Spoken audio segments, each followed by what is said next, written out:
tabia ya ubakhili. Tabia ya ubakhili haiendani na imani. Tabia ya ubakhili haiendani na Uislamu. Bakhili hawezi kufanikiwa la fi dunya wala fi al-akhirah, si duniani wala akhirah.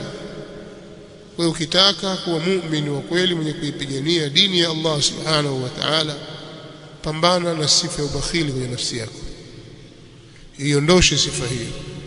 Jilazimishe wewe kuwa na sifa ya ukarimu, jipambe nayo. Hata kama huna tabia uchoyo, pambana na choyo chako kwenye nafsi yako mpaka kiondoke.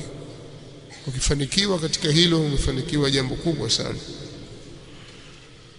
kwa sababu Uislamu unalingania kwenye kutoa na kujitolea kwa maana zake zote, kusaidia Uislamu na kuwasaidia wanyonge katika Uislamu na wengineo.